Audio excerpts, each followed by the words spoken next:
Hello, everybody. Welcome along another edition of the Cricket Badger podcast. This is episode number 515. So we've had a few in the past. Some have been about tournaments as we've gone through, cricket in general, and many of them have been where we've been greeted by the great and the good of the sport. And today is no exception. I'll bring him onto the screen now because it's a pleasure to welcome to the Cricket Badger podcast, David Fulton. How are you?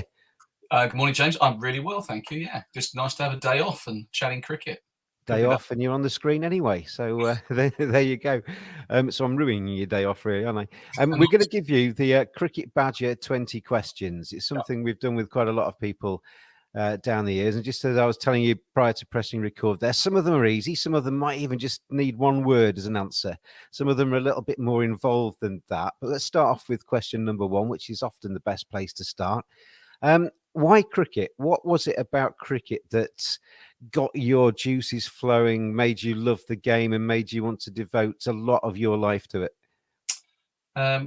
Well, I think back in the day, there was a lot of cricket on telly and I would have just seen a lot and watched a lot. Loved the kind of gladiatorial battle between bat and ball. I was also a junior international chess player, so I kind of liked the strategy of it. I liked the idea that you could set traps, that you could put fields in different positions, that there was a lot of tactics involved. And yeah, I mean, I played all sport. There was chess and table tennis when I was really young, and football, obviously, which everyone played. And cricket, I just kind of felt that was my point of difference. I was better than other people at cricket, whereas there were footballers who were just as good as me, and it just kind of lent itself that way. But always loved the game, always liked the strategy of it, and found that I could score runs. I couldn't bowl very well, but I could get a few runs. You'll find as we go through these, it's never 20 questions. So I always ask supplementary ones. And what age were you, David, when you first thought, this is a job now, this is something I can actually devote a career to? Oh, I never really thought of it as a job, James, to be honest. Not until probably I'd got the second team 100 and had Colin Page, late great Colin Page, offer me a contract. It was something that I kind of stumbled into. I knew that I wanted to play sport, and I knew that I'd love to play cricket, but I never really thought of it as a job. It was always something that was a passion and a hobby and something I loved doing and that I was good at. But I think that was one of the kind of nice things when when I played for Kent under-19s, we got £3 in a little brown envelope. And that was the most excited I'd ever been playing sport. We were suddenly getting paid to play. I'd always given £5 or £10 as match fees, and suddenly someone was giving me £3 to play cricket. And then not long after that, got offered a contract before I went off to university. So I stumbled into professional cricket. It was not something from an early age I went, I am going to be a pro. Did it ever feel like a job, or was it always just enjoyable playing sport? But yeah, well, obviously when your livelihood depends on it, I guess there are more serious days that crop up. It felt like a job for a lot of the early part of my career, which was one of the real issues. I'd gone from loving the game, just wanting to play the game, to suddenly realizing that it was a career and it became a job. And it was only when I re-engaged with that kind of youthful me and tried to put myself back into my 11-year-old shoes and go, let's play with a smile on my face. Because at the end of 2000, Matthew Fleming said to me, he said, Dave, he said, you've hung on to the contract by the skin of your teeth. We need to see the real Dave Fulton in 2001. So I thought, well, if I'm going to get sacked at the end of 2001, then at least I'm going to go out having played my way, having played with a smile on my face and enjoyed it. And then I was player of the year at the end of that season. So, and that was tapping into having fun and remembering it as a passion rather than it being a job. Because like a lot of professionals, you get worried about your next paycheck, you worry about staying in the team, you're not playing with the freedom that you'd like to play with. So all of that you've probably had hundreds of times on here with former pros, what was the case. But I was able to kind of shift that back again. I've spoken to a couple of people in the past, and they've said, I've asked them a question because I've never played professional cricket, but I've watched it since I was 7. I started watching it at Kent. Actually, we'll talk about that maybe a bit later. But I said, what can if you're covering the game, what can a ex-pro give that somebody hasn't actually been out there in the middle not give? And their answer, generally speaking, is, if you are in the last over of a game, you need 10 to win. It's your livelihood. It's your, getting across the line maybe gets you that contract next year. There's pressure. which maybe somebody from over the other side of the boundary rope doesn't feel. Yeah, I think that's right. I think you are aware of that. Potentially back end of the year, if your contract's up, there are moments in your career where you realise you're potentially playing for your livelihood and your career.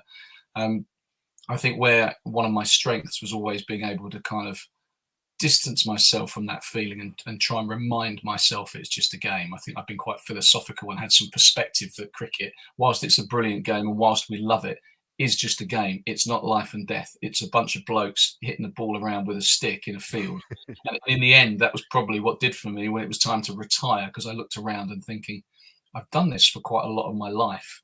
There must be more to life than hitting a ball around. And when you start to think like that, then it's probably time to retire. And then lo and behold, I now talk about blokes hitting a ball around with a stick. So not much has changed. We do overcomplicate cricket at times, because literally the base level, it is a ball and a stick, isn't it? If it hadn't been for cricket, what would you have done with your life? That's question number 2. We're getting through them. Question 2. Well, I mean, I did a politics and international relations degree at University of Kent.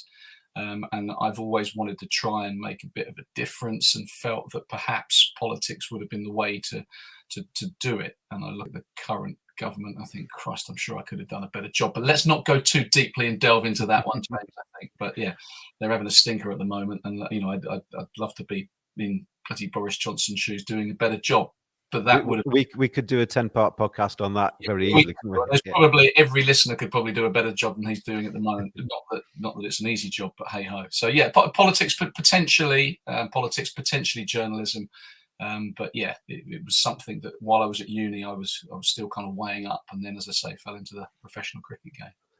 So if somebody came along to you now and said, Dave Fulton, do you want to stand for us at the next election? Would you consider it? Yeah. Well, we'd have to talk about which party it was for, but yeah, I probably would look at it. Yes, definitely. Who has been the biggest influence on your cricket career? Oh, that is a really good question. I wouldn't single anybody out as such. I mean, obviously, as a young player, you look up to people like you. I looked up to Graham Gooch and Gordon Greenidge, and kind of real heroes of mine. And then as I was coming through, Colin Page, who I mentioned, who told me I'd never ever play for Kent again because I annoyed him in a second team game, and then he dropped me for 2 games and gave me the slap across the wrists that I needed when I was probably getting a bit too carried away, a bit too big for my boots. And every now and again, I do need bringing down a peg or 2. So what did you do to annoy him? I'm not going to just let you pass by that. Well, it was one of those. It involved, I got a bit stuffed by senior colleagues who perhaps saw me coming through on the ranks. It was a long story. I won't go into too many details, but it involved a couple of girls that we'd met the night before in a club, and they came to the game and watched us train around the back, and ended up picking up our kit and taking it into the dressing room. And I think the word got back to Colin Page that stuff was going on in the dressing room, which wasn't happening. It was just girls had picked this stuff up and put it in our dressing room. But that was, by the time that it got third hand back to him, all kinds of shenanigans were being talked about. So I was savagely dropped from the second team. But, you know, he invited me back a few games later. I got 100 and he offered me a contract. So he was a kind of stickler and someone that kind of knocked me into shape fairly early on. And then there would be a fellow called Chris Stone, who was our second team coach at Kent. And he would be the person that I would go to when my game was struggling. And it was struggling for a lot of the mid to late 90s. And before my really good season in 2001, we sat down, we watched a load of videos, we talked things through, and he was very much on the same page with me. It was, let's just go and give it a whirl. And I put a lot of that turnaround down to him. You talk about that. I've know Kevin Sharp reasonably well, and he talks about, from the coaching perspective, having that, not just the technical side of things, but that emotional connection and understanding somebody as a human being. Is that the kind of thing you're talking about there, where you can sit down and talk about your worries and your fears, not just about the forward defensive shot? Yeah, I think so. But I think as well, it's knowing as a coach, and I'm now a coach junior players and head coach of Whitstable Cricket Club. It's about that relationship, but it's about understanding what makes that person tick. And I think Chris realised that for a lot of years I've been trying to be something I wasn't. When John Wright came to Kent, John Wright did a lot of fantastic things at Kent, but he was very much a sell your wicket like your life depends on it. and that was never really my style. My nickname is Tav, after Chris Tavare, because I was very much, they wanted me to play in that mode. And I was technically quite correct, and I wasn't a massive hitter of the ball, so they wanted me to be that obdurate opening batsman, see the shine off the ball. That was never, that didn't really fit with my personality, and was never really the way I wanted to play. And I think Stoney knew that, and he just said, a bit like, if this is going to be your last season, just go out, and we need to make some technical changes because you're a bit all over the place, but just go play with freedom. And that coincided with John Inverarity coming in, whose kind of mantra was just go and do it, just go play. And it was a bit like what's happening with England's test team at the moment. I'm not suggesting I was Johnny Bairstowing it everywhere, but there was an unshackling of our batsmen. And that's to take nothing away from Darryl Foster and John Wright, who were the previous coaches, but they just said, just go play. And that was like, just, it was a breath of fresh air. And not just myself, but Ed Smith, Rob Key, Matt Walker, we all went and scored runs the next few years after that. You may have already mentioned one of these, but who was the poster boy? If there was a poster on the young Dave Fulton's wall, who would that person have been? You mentioned Gordon Greenwich and a couple of others, but who would be the hero as a kid, the one that you wanted to be? Yeah, I think Gucci. I mean, there wouldn't have been a mustachioed Gooch on my wall. That was probably reserved for Madonna. But yeah, Gucci was the guy that I kind of looked up to and just loved the way he did things, the way he played on the front foot as an opening batsman. Loved the quicks, just standing really upright, and if they bashed it into him, he'd just stand there and whack it through mid-wicket. And I always prided myself, my point of difference was always, until my eye injury, was always being able to play the quicks and be able to play the hook and pull shot good off the back foot. So he was the guy that I looked up to and would have, modelled my game on. Not that I came anywhere close to being of his standard, but he was the guy that would have been, my hero growing up. Somebody pointed me towards a video of you facing Wasim Akram in the Lord's final when he was banging it in short at you and you were knocking him through mid-wicket. That's what you're talking about, isn't it? Yeah, I mean, that was slightly different because that was my debut in the competition and I was incredibly nervous, and that was a bit, that floppy hat was a bit of a prop. I did sometimes in second team cricket in one-day games just wear the floppy hat. Normally against the Wasim Akram, I would have put a helmet on, but it was the biggest game of my life. It was a debut in the competition. It was 27,000 people at Lord's, and I thought, well, if he is to hit me on the head and I am to go out, what a way to go, So I was worried about more other things than getting hit on the head by Wasim Akram. I was worried about dropping a dolly and losing my off stump. So I thought it was a prop, really, to say, stick my chest out. I'm coming at you. I'm not going to take a backward step. And that was more for my own kind of belief and confidence than it was for any other reason. But it worked okay until I got one that scudded a bit from Glen Chapel and I was on my way. Wasim did try and knock it off, that floppy hat, knock it off. He did. And funnily enough, and I always got on really well with Waz, but because we played against him over the years for Kent Lancs, obviously, and when Pakistan toured, and he always remembers that. And the first ball he always bowled to me was a bouncer, whether I had a helmet on or not. And he would always come down and he would point his finger and he goes, "I remember you," and then and then back he'd walk. And I was always happy when he was bowling at my head rather than he was bowling at my stumps, because the only time he got me was when he pitched one up and uprooted my middle pole. So I thought I've done well to distract him for long enough and get him bowling at my head. We're about the same age, I think. And my first cricket was down at Canterbury. My grandma took me down to see family down there. And that was the era of Chris Tavare. And I mean, before that was Alan Knott and Derek Underwood. Were you the same? Did you go along to the St. Lawrence ground and watch those guys? And didn't get down there because for some reason I was West Kent and we always seemed to be just incredibly busy. It was always doing something with it, chess, table tennis, going around the country doing my own sport. But I mean, I was a big Kent fan. The good thing then was that the John Player League was always, I think, probably on BBC Two. Yeah. You could watch a lot of cricket. Kent were particularly successful in the 70s. So, your John Shepherds, your Derek Underwoods, your Alan Ealams, your Asif Iqbals were very familiar names, and I was proud to be playing for the Kent age group sides coming through with those guys, obviously kind of bearing the flag for Kent. But my first ever bat actually was a St. Peter bat. You remember the old SP that I think Collis King and company used in the 79 World Cup, and it was autographed by the Kent championship winning side of 1978, and my dad won it I was actually at the auction, the raffle, and we won it, and it hung on my bedroom wall for about 3 years till I was 11. And then my first school game, I took a bat out the bag. It was pencil thin, didn't score any runs, didn't hit it off the square. And so I thought I took this bat off the wall like Excalibur and looked at it and thought, okay, this is the bat I'm going to use. And I sanded all those famous Kent names off. I felt terrible. Oh, no. Championship winning names, and out I strode to bat. But I got hundreds of runs, thousands of runs that year with my Excalibur SP. And then it worked out. But it was about £3 3 ounces. And I could only play straight drives and the odd back foot punch. And there was no cross bat shots going on. But, you mentioned Chris Taveray earlier, your nickname and what have you. And he was somebody that I used to watch a lot. And for Kent, he used to hit it all over the place. He was quite an attacking player. But when they took him to England, they obviously got him to play that dour role of walking to square leg and then coming back again, block, do that for hours and then end. And I always used to be really frustrated with that. Play like you do for Kent, man.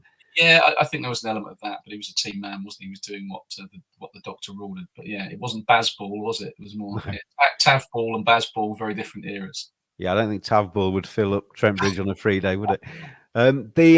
If I was to take you back to any day of your career, so you could relive it for the glorious feeling that you had that day, which day would you want to? Which 24 hours would you want to relive? Oh, am I allowed to give you a couple of options, or are you going to be a stickler for this? I'll let you have to. From a personal point of view, I would go back to 2001 Cricket Week, Kent against Somerset, where I got a double 100 and 100, both unbeaten in that game. And I don't think I've ever played better. The only reason that probably wouldn't be my top one was because we didn't win the game. I think I got those unbeaten double 100, 100, and then took 7 catches at either short leg or silly point, and we had Somerset 9 down. And that was the only thing that didn't put the icing on the cake. To have won that game would have meant we're still in the championship race, and we didn't quite get over the line. But probably the Norwich Union League success later that year. And I'd relive it for a couple of reasons. One, because we actually won a competition that I played a role in. We won in '95, but I was very much a bit part player in that. 2001, I played a role. I didn't play a role on that particular day at Edgbaston, but Andrew Simons did. And Andrew Simons, God rest his soul, was someone he was a force of nature. And on that day in particular, he just grabbed the game as only really he could by the scruff of the neck. So the scenario was Leicester were at Trent Bridge. If they won, they took the title. We were at Edgbaston, knowing that if Leicester messed it up, we had to beat Warwickshire. And we couldn't really worry about them. We had to concentrate on our game. And we were coming second best to Warwickshire. They were chasing down a mediocre score, didn't get enough runs. Game was, Ian Bell was playing nicely. And then Matthew Fleming threw the ball to Simo, and he bowled unbelievably quickly for a guy that was, an off spinner and bowled medium pace. Recognised it was a seamy deck, took 5 for, and just grabbed the game and changed it, and we won, and we had a brilliant party. And to share that day again, particularly with him, and knowing what we know now, would be the day that I go back to. Yeah, we lost some good ones, haven't we, in the last few months? But Andrew Simons, RIP. Obviously, there's the yin and yang with the positive question. I'm going to take you back and now say, which day do you not want to relive? The worst day, basically. What's the low point of your career? Yeah, good question. I think the low point of my career, it was necessarily a low point, but I look back, I always wanted to win the championship. That was the thing. I was a better 4-day player than I was a 1-day player, and I thought that Kent had the team in the under me, and in certainly late 90s through to the early noughties that we could win the championship. And 2005, we are, I think, second in the championship to Notts. Maybe we were top, I don't know, when we were at the Rose Bowl. And I was one eye at that stage. I could go back to that day and get out of the way of a ball from a bowling machine, and maybe it would have been different. But I actually don't regret that, because they're big things that I don't think you change. But we were fielding, we had Hampshire 8 down. Nick Pothas was batting. Always a pain trying to get Nick Pothas out. And we had probably 20 overs to take 2 wickets on what was quite a flat pitch by this stage. And I was in at slip only because I'd been hit at silly point. And I couldn't really run. So I was captaining from slip. And I'd always fielded slip prior to my eye injury, but after my eye injury, I wasn't catching so well. I didn't go to slip. Anyway, Amjad Khan is bowling to Nick Pothas, and he bowls a big, dirty, wide half volley. And Pothas has just let everything go. But his eyes lit up. He went for the drive, and he nicked it straight to Justin Kemp at third slip. And it went like a rocket because we were in close.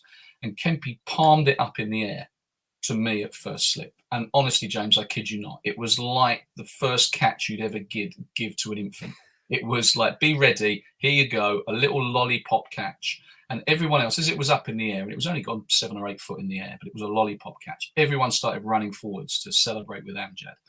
But my eye injury had meant that I haven't got very good depth perception. And most of the time, I got enough visual clues for it not to be a massive issue. But this ball that was just hung up in the air with nothing, but blue sky behind it, I just grabbed at thin air, and I had 6 attempts at it, juggled it between my elbows, had another go at it, and it just escaped. It fell to the floor. And the boys all turned around, couldn't believe I dropped it. I couldn't believe I dropped it. And Hampshire, we got the other wicket at the other end, but we had them 9 down. And that would have got some clear water between us and Notts going into the last couple of games that season. And look, there's no guarantee we would have won the championship. But with 3 games to go, we would have been top instead of kind of 10, 12 points behind. So if I could go back to one game and take 1 catch, that would be it. You mentioned the eye injury there, the bowling machine accident. That was quite serious, wasn't it? That you just mentioned how it affected you. I mean, that took your career in a slightly different path, I would imagine. Yeah, I mean, it hastened the end of my career, albeit I played so that was 2003 pre-season. I played 3, 4, 5, 6. I played for 4 seasons after that, but I was never the same player. And the reason I wouldn't change it was because actually that's the bit of my career that I look back on with most pride, because I don't think a lot of people would know how difficult that was. 1, to come back from it, and 2, to find a way of scoring some runs and still contributing. There were some downsides to catching. I think the stat I was proudest of in my career was that for an outfielder, I had the highest strike rate of catching in Kent history. So higher than Hooper, higher than Cowdrey. And they're the kind of things the little things. I didn't have many stats batting-wise to cling on to, James. So the fielding one, I was like, oh, that's a good stat. But obviously that then, because I came out of catching positions, I was dropping too many. And I just let the boys down too many times. And that was in the end why I said to my wife, beginning of 2006, I can't do this anymore. I'm just dropping catches. The boys are working their socks off. The ball goes to me and I put it down. I nearly lost the eye. I still don't see very well out of it at all. I'm pretty much blind in one eye. So the depth perception and all the clues that you need as a batter when the ball's travelling at 90 miles an hour, or there's a sudden change of pace. People could do me with slower balls very easily. It was a tough old time, but and I say this very humbly, is that my late brother-in-law Richard Davis was fighting a brain tumour at the time, and he died later that year. So I had a poke in the eye in comparison to what he was going through, and there was a healthy dose of perspective right there on my doorstep. So it was not something I made too much of a fuss about. When that ball hit you, did it knock you out? Did you know you were in trouble straight away?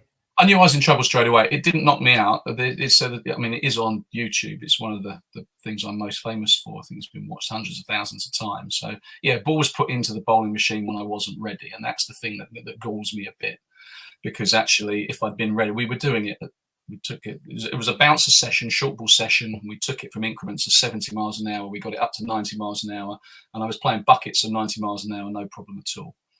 And then, coach had a switch off moment. Ball put in. I'm still looking down at my feet, and just as I turned, it hit me flush on the eyeball. Tried to spit the eyeball out the back of my head, and tore off my eyelid, ruptured a tear duct, and that was pretty much career had taken a different turn from that moment. But I was up after 6. It was my old university boxing days. I was up after 6 and I was on my feet and ready to go. But I just had all I remember from it was I had this horrible burning sensation in my right eye. I couldn't see out of it, and I knew I was in a bit of bother. I'm going to put you in the body of anybody you want to. You're going to jump into the skin of a current cricketer. It can be a past cricketer if you want to go down that route, and you can live their life for 24 hours. You can have their skill, their talent, and be them. Who would you pick? If I could be them for 24 hours. I mean, I suppose there are obvious choices like your Butlers and your Stokeses or your Virats, but I think I would go for someone like a Current cricketer, you say? It's got to be current. It can be past if you want to, but I'd quite fancy being either a Murali, just because to have that much fun coming in off 2.5 paces, bamboozling batsmen would be fun. But I think I'd like to be a quick bowler, so I wouldn't mind being maybe a Shoaib Akhtar or Wasim Akram, just somebody that could bowl.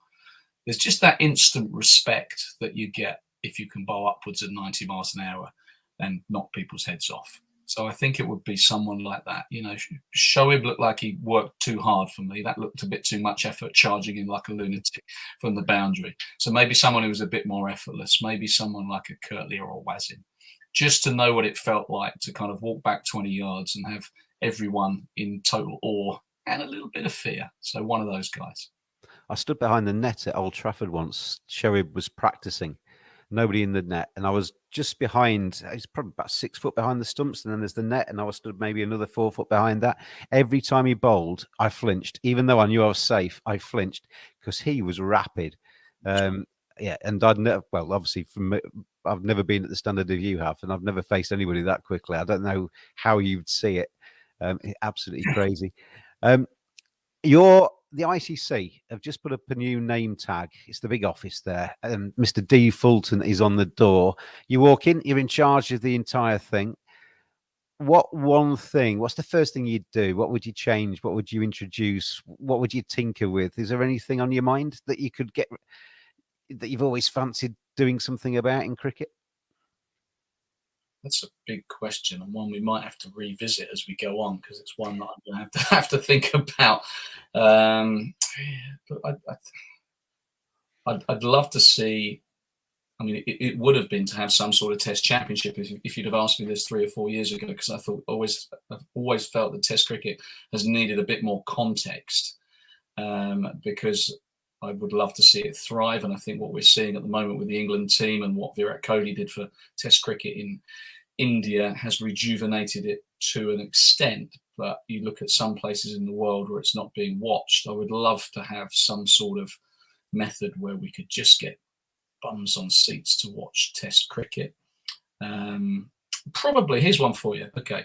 What I would like to do is, in this country, and this may be one for the ECB rather than the ICC, but, you know, forgive me my position of power just for a second. I would love to see a bit of 2020 cricket played at the Olympic Stadium in front of 80, 90,000 people, a bit like they've got in it. You know, they've got the MCG, obviously, in Australia. They've got big stadium in India. You know, we have got stadiums in this country which hold 30, 28,000.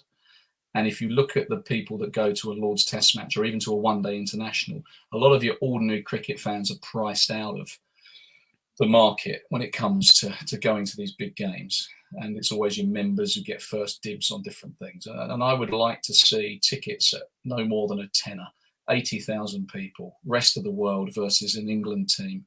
Maybe get Morgs back in to captain it because it's an exhibition match, you know, as one last hurrah. Call it a Morgs testimonial. He can give the money to charity. Everyone would support it because of everything he's done.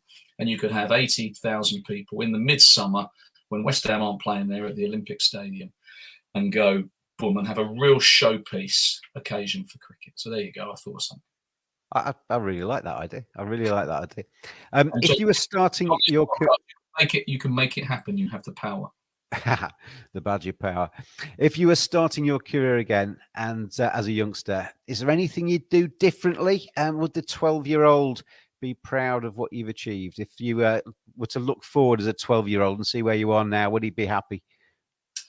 Yeah, I think a 12-year-old would be happy, but I'm not one of these that says, oh, I wouldn't change a thing, because I always think that's a missed opportunity. When people go, oh, no, I'd leave it exactly as is. I don't want to change a thing because it's all part of life experience. Really? You wouldn't change anything? That seems like a missed opportunity to me. Yeah, look, I would go back to my former self, and just the message that I gave myself before 2001, I would have given myself a lot earlier, and just said, go. And I'd say the same to my boys. I've got 2 sons who are kind of budding cricketers. Go and play with expression. I mean, a lot of what we're seeing at the moment, a lot of what Owen Morgan brought to the one-day team, a lot of what McCullum and Stokes are bringing to the Test team. It is just go and give it a whirl, go and enjoy, express, it's a game, and it goes back to your earlier question about, is it a job? For too long, it became a bit of a job for me. So that's the message that I would give to myself. I'd probably tell myself to work on my bowling a bit as well, because 1 wicket in 15 years will give you an indication of just how poor I was, and a second string might have been handy. But a couple of strings, a bit more freedom and expression, maybe get to the gym a bit more so I can pump a few more out the park. That'd be it. I'll tell you what, if you go back through my life, I'd change many, many things. They say all rock stars want to be sportsmen and vice versa. We're getting on to the more frivolous questions now. Yeah. Rock stars want to be sportsmen and vice versa. If you could have been famous doing anything else, whether that be on the pyramid stage at Glastonbury or starring in a feature film, what would you have fancied doing? Well, yeah, absolutely would have wanted to be a rock star. I mean, I always quite fancied the saxophone. I was a bit of a Spandau Ballet fan growing up, so I quite would have liked, a bit of a Stevie Norman or something. But yeah, probably a lead guitarist. I was quite heavily into my soul music and my R&B. One of my claims to fame was I danced on stage with George Benson at the Royal Albert Hall. All right. Only by virtue of the fact that Matthew Fleming's debenture tickets were right next to the stage. So it was literally 2 foot and you were on the stage. That's how good his tickets were. And George was just about 2 yards away from me. And at one stage, when everyone was up and dancing, I just stepped forward onto the stage and was dancing with George. So, that would have absolutely been some sort of guitarist or saxophonist, or lead vocalist. But yeah, absolutely. I mean, I will still, and I've wrecked many a good pair of suit trousers at a wedding doing a knee slide to Bon Jovi, Living on a Prayer. And the last pair of trousers was ruined because I completely misjudged the floor. If it was a shiny kind of wooden floor, it would have been good sliding, right back, playing the guitar. Unfortunately, it was a stone floor, and I hit and just pitched forward onto my face and ripped a hole out of my trousers. But yeah, there's a wannabe rock star in there. Wannabe rock star.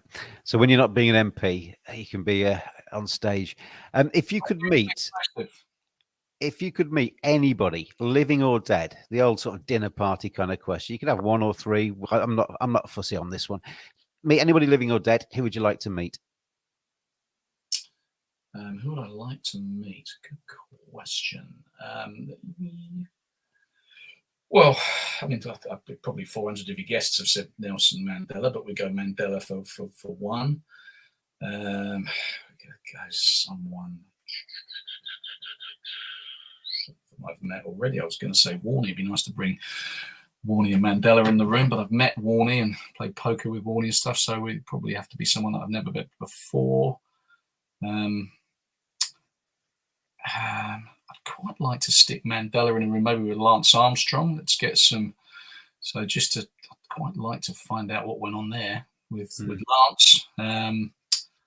So Lance Armstrong, Nelson Mandela, and someone else will come back to me. Someone with maybe a comedic touch, maybe I don't know, a Jimmy Carr or a McIntyre. Just someone. Sean Locke would be the other person to throw in there. I'm sure Sean Locke would be brilliant at just pushing Armstrong's buttons, and I reckon Mandela would have a laugh as well. So there you go, those 3. You need a comedian in there, wouldn't you? I think. Yeah, to lighten it a little bit, because you've got some serious kind of blood doping going on. You've got Long Walks of Freedom. Nelson's had some great moments, many great moments, but I'm not sure how light it would be. Sean Locke would bring them to the surface. They're going to make Tav the movie. Who stars in it? Who plays you in the movie about your life? Oh, well, I'd like to think Brad Pitt in his pomp, James, but as my kids go, cringe, Dad, cringe. Who plays? We'll go Brad Pitt. No messing around. Boom, straight in. Do you know what? There's these good-looking movie actors. They get all of the roles on this as well. They do. Yeah, they do. What's the last time you can remember feeling really nervous? Are you a nervous kind of fella? Did you get the jitters, or did you take everything in your stride? No, not everything in your stride. I think anyone that says they took everything in their stride would be kidding you. No, I mean, I am not, and my family would say, I'm incredibly laid back and really relaxed, and I can speak in front of a room full of people, and I can put myself out of my comfort zone, and will generally embrace things. So trying to think of the last time I was really nervous might be might be difficult. I think probably the term that springs to mind was when I was hosting my first ever cricket writers' lunch in London, and I looked out, and having worked my opening kind of few gags and speech of my speech, I looked out to see George DeBell and Nick Holt and Dean Wilson and all these people that I kind of worked with and looked up to from a journalistic point of view, and everything went completely out of my head. And I could remember where I was going to start or what I was going to say. So I had a slightly dubious first couple of minutes, but I warmed up. That was a time that I remember thinking, actually, this is quite nerve-wracking, which surprised me a bit, because normally I would go and speak to a room full of people without too much of a worry. But that did hit me a bit. You're obviously in the Sky studios now. I commented to you before you came on that I'm not used to seeing you with just a T-shirt on. But did that make you nervous? I mean, you'd done a little bit of work with Sky while you were still playing, hadn't you? But when the transition into actually doing that on a more permanent basis and seeing the red light come on, is that something that you took in your stride? Yeah, I mean, to start with, I was on a boundary edge, so I was still very much in familiar surroundings. So it was less presenting, it was more reporting. And it was reporting on county cricket, so I was very much in my comfort zone, and I knew that I could waffle away till the cows come home, and I knew my subject matter inside and out because I'd just come out of the game. So reporting on from the boundary edge, just giving updates, minute and a half, maybe interviewing someone from the county game was not really a problem. The transition into presenting was obviously more nerve-wracking because you're suddenly sitting there in a studio, and that was slightly more out of my comfort zone. But the Sky guys were really good at making me feel comfortable, and it's not rocket science, and you practice it and you rehearse it to a point that you've got it down. So that there are some nervy moments when there are technological issues and things don't go quite according to plan. But again, I think that's a strength. That's when you kind of earn your money as a presenter. Things are going crazy behind the scenes, but you're able to keep level-headed. Is it quite nice to do stuff? I mean, obviously, the work you do with Sky is across all sports, isn't it? So quite nice to actually cover some stuff that you've not really. Yeah. I mean, I'm a sports fan, full stop. So yes, I'm very comfortable with the cricket, but I'm a Nottingham Forest fan who've obviously had a brilliant season, and back in the Premier League after 23 years. I was at Wembley to see them. I love my golf, I love my tennis. The highlight of my broadcasting career would have been updating the World Cup final, the barest of margins game, whilst also updating Djokovic, Federer, who was playing. They were at Wimbledon on the same day. That was some day, that wasn't it? Some day, and it was hilarious because my colleague Julian Warren was updating the Grand Prix from Silverstone, and I was doing the cricket and the tennis. And I've got to describe to the nation the kind of the super over and the run out and everything else. And it then dawned on me when I spoke for 3 minutes without taking a breath, some of my best work, that actually no one would have watched me doing that, because if you loved your cricket, why are you going to watch some bloke on Sports News talking about it when you can just watch it either on Sky Cricket or on Channel 4, of course, because it was on terrestrial TV as well. And the same with the tennis. If you loved your tennis, you're not watching me talk about Djokovic, Federer, you're just watching the action. So 3 people looking for some transfer news probably stumbled across my cricket report. I wish he'd stop talking about this World Cup thing. I want to know if he was going to Arsenal. Exactly. And I'm sure that's what people were thinking. For God's sake, get on to the transfers. What would be the top item on your bucket list? Things to do before you die? Is there something that you're desperate to do and never done? I would say play at Augusta would be right up there in terms of take my boys and maybe a golf pro or my brother-in-law just to go play Augusta. That would be, wouldn't get any better. Maybe Pebble Beach, but that would be there. You can remember the Fonz from Happy Days, can't you? On a scale of 1 to 10, with 10 being the Fonz and 1 being not the Fonz, how cool are you? How cool am I? Oh, I'm probably, if you ask my kids, probably between a 2 and a 3. I'd like to think I'm about an 8.59, James, but they would bring me right back down.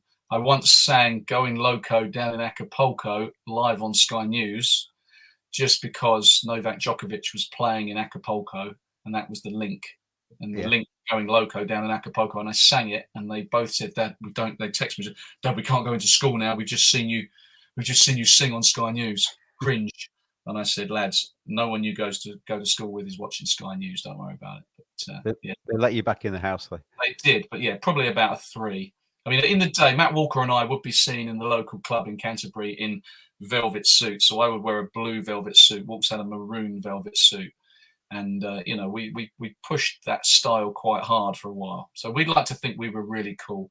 Other people would disagree, but it's what's in your own mind, James, isn't it? Yeah. When you look in the mirror, as long as you're happy. I'm happy with what I saw.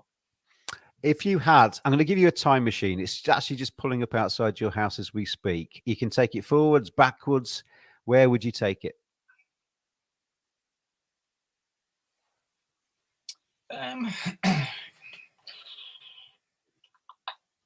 Well, I don't think you're going to take it forwards. I suppose I can come straight back. I mean, yeah, it would be lovely to see where we're going to be as a family in 10, 15 years' time. But I also would quite like that to be a surprise in a funny kind of way. So I'd probably go backwards. But where to would be the question. Where would I go back to? How far would I go back? Would I want to change history? Am I allowed? What are the rules? Is it? Am I allowed to change history? Probably not allowed to. You go back to that glimpse. You can watch. It's a watching gig only.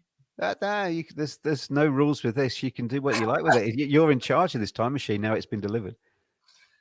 Okay. Crikey. You just go back and reset that bowling machine. Yeah, you know what? I wouldn't change that. I wouldn't change resetting the bowling machine. I mean, I wouldn't change that because, as I said, that was the bit I was proudest of. Would I change anything? Would I change?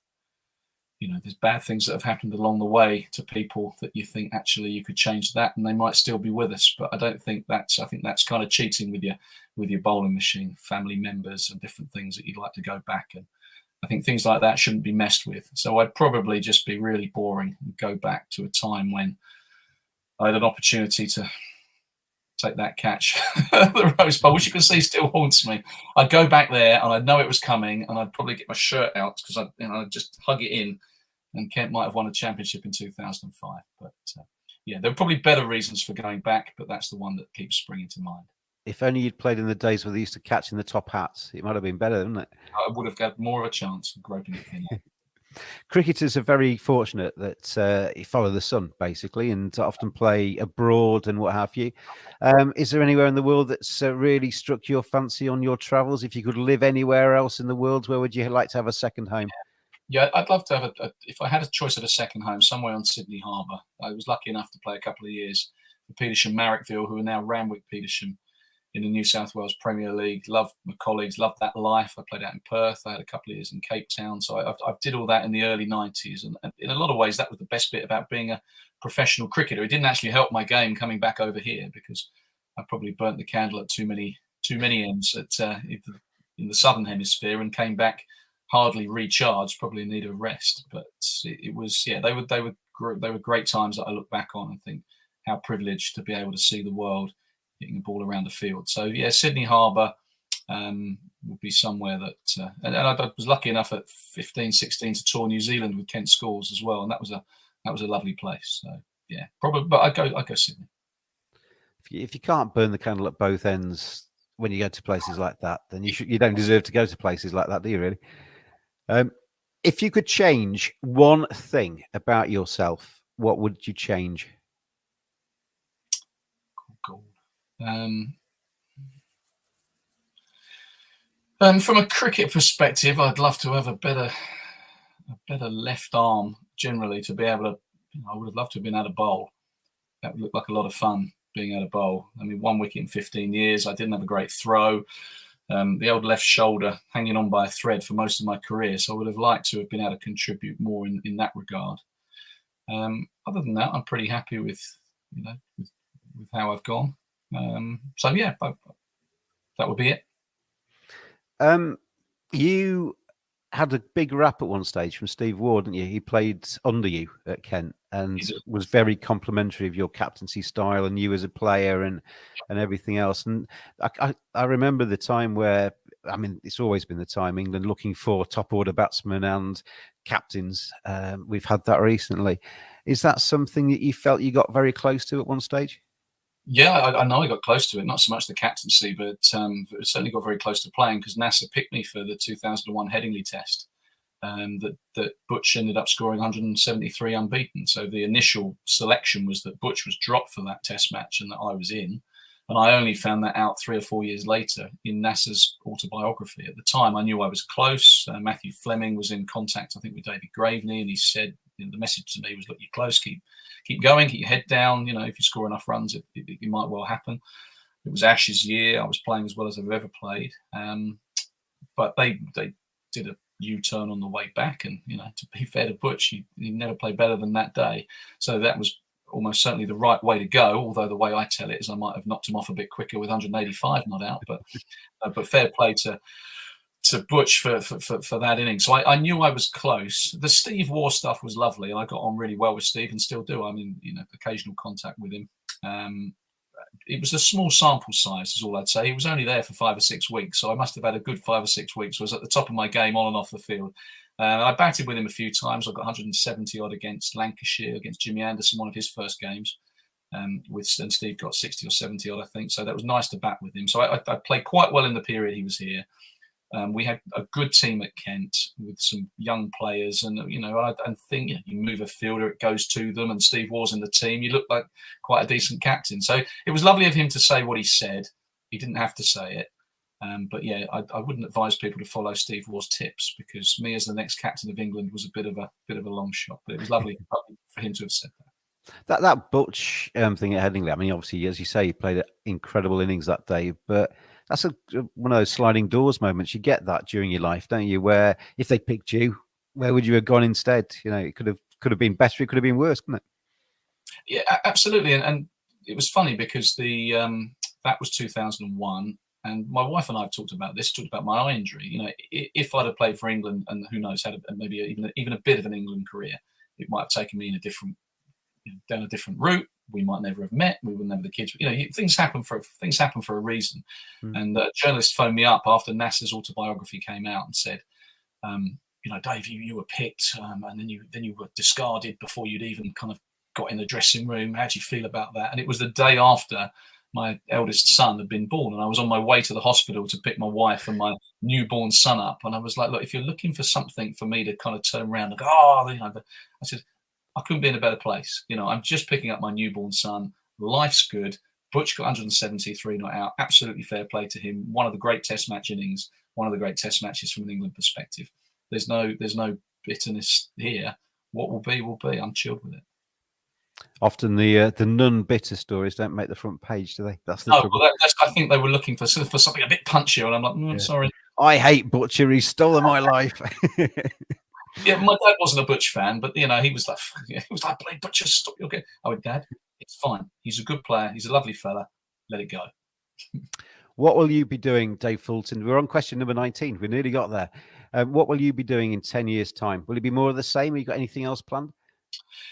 Well, yeah, I mean, look, you just never know, do you? I've never been one to plot and plan too far ahead. I'm doing a psychology master's at the moment, sport and exercise psychology. Masters, I haven't studied since, I graduated in 93. Lockdown came along, work dried up, as it did for a lot of people. And I thought, well, how can I make best use of my time?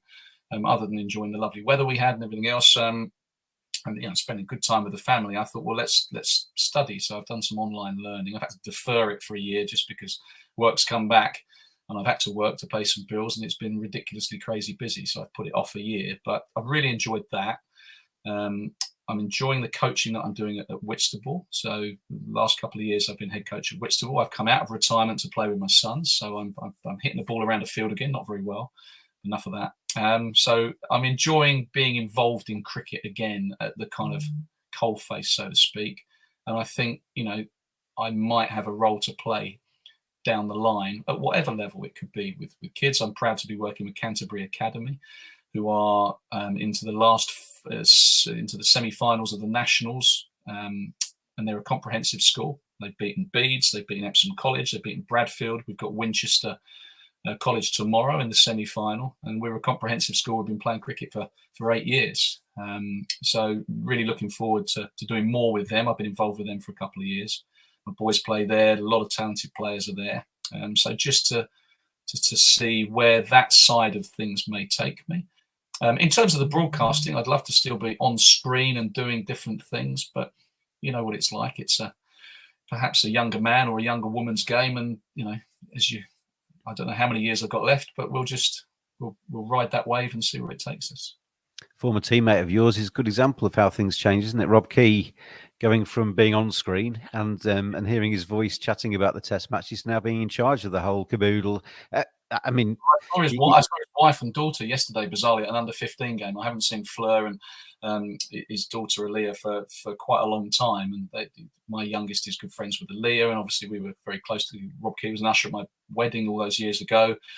But I messaged him, as you do, after he got the job, and he messaged back, and we did a little Zoom chat like we're doing here for 5 minutes. But other than that, I haven't caught up with him. But what a brilliant start he's had. He said, "Buckle up for the ride," didn't he, with McCullum and Stokes? Yeah. He must be loving life at the minute, because it was a ballsy call, but it's one that has paid immediate dividends. So fair play. Yeah, Key ball, Baz ball, Stokes ball, whatever you call it. It's been rather exciting, hasn't it, the last few weeks, watching the England Test team play with, I mean, like you said before, play to enjoy it, take the shackles off and see where it takes you, isn't it? It's that There's different... no crime in losing a game of cricket, is there? And I think the crime is always when you don't try and win a game of cricket. And I think that if we think back a year to that run chase at Lords that never happened, when England didn't go for that total set by Kane Williamson, and you contrast that with now, where they would have probably chased it down in 45 overs or lost. They might have got bowled out. But what would the crowd rather see? You know, a team taking it on and going for it and falling short, or a team not even bothering to chase it. And I think that shift needs to happen in sport, because it's an entertainment business. There are plenty of other options for punters to go and watch exciting sport. There's all kinds of opportunities to do that. And cricket has to realise, even Test cricket, which has its traditions, that it's sport, it's entertainment, and there's a game to be won. So go and try and win it. And if you can't win it, then you try and draw it. But you should always try and win it first. I think that, there's bound to be days where the wheels come off a little bit, because you can't play at 100 miles an hour and get away with all the time, can you? But it's been tremendous, hasn't it? Bairstow and Stokes and Root. When that happens, and you're quite right, but when that happens, I think the message from Stokes and McCullum will be, don't care. You know, and Owen Morgan was the same. I remember in the interview we did when I was asked about, results are more important or the way you play, and he said, we're not worried about results at the moment. This was a couple of years before the World Cup. It's all about how we play. We have to play front foot cricket. We have to be brave. And that was the message that Owen Morgan was talking, 2 or 3 years before the World Cup, because he was trying to win the World Cup. And if you lose a little series along the way, so be it. The bigger picture is difficult in sport, because, if you think Premier League, it's all about staying up. It's all about getting your 3 points. It's about the next game. It's true, but those that can see the bigger picture are the leaders that people want to follow. I'd love to be a fly on the wall in the Indian dressing room when they're making their plans for this Test match, because they're going to be completely different to the ones that they would have made last year, because they're up against a totally different beast, aren't they? Yeah, 3 slips of gully and a long on, please. Rohit. Yeah, be interesting to see. We have got to question number 20. Thank you very, very much indeed for joining me today, Dave Fulton. It's been really good to have a chat with you today. The final question, some people struggle to get their heads around this, so please concentrate. If you had been asking yourself the questions today, and you ask many people questions, so you know how to interview, what would you have asked of yourself to get a fantastic and exclusive answer? What have I failed to ask you that I would have got a good answer with? That's an interviewer's cop-out, James, if ever I've heard one. Yeah, I've got 19 good questions. Now try and think of a better one. Crikey. Yeah, people struggle to get it. Give me some examples of what other people have said, and I'll come up with one. Well, are you an open book? I mean, I guess that's the question. Are you an open book? Have you told me everything, or do you hide things in the corners of your life? Nothing is hidden with me. I'm a completely open book. There's nothing to hide. There's nothing. I'm trying to think if there's anything more interesting about. I can't think of anything more interesting. It's a real disappointing end to what would I ask? What would I ask myself? I suppose the only thing that I kind of haven't touched on, it's not really asking me a question. It's tell me about some of those quirky claims to fame. I guess I've got a couple of quirky claims to fame, which are that I ended Viv Richards' career, James, because in his final first-class match against Kent in 1993, the great Viv Richards was caught Fulton bowled Hooper in his last match for 80 odd, for about 28 balls. That was the day after Glamorgan had won the Sunday League against Kent at Canterbury. So we played Thursday, Friday, Saturday, Monday. You remember those bizarre days when the Sunday League was kind of wedged in between a championship game. So the Glamorgan had won the Sunday League. It was a straight shootout between us and them. Viv played beautifully, got 40-odd not out, saw Glamorgan home. And then they had to chase 400 on the last day, which they were never going to do because they were comatose drunk. And the championship game was pretty meaningless. So he came out and he just swung. He hit Dean Headley for 2 enormous sixes. Hoops came on, and I was at long on, and he just kept hitting sixes over my head. And I knew that there would come a time where he'd miscue one. And when that ball landed in my hands, as it did, that was the end of Viv's professional career. So, I only caught him, but I tell it that I ended his career. So that was one quirky claim to fame. And then I'm sorry, I don't like that, because Viv Richards is one of my heroes. You finished him off. You know what? I did. And also, he's one of my heroes as well. When I felt bad, I almost looked like chuck it for 6, because it's almost like he should go to 100 in his last ever first-class game. But he was still pretty drunk on rum and coke, I think, after the celebrations from the night before.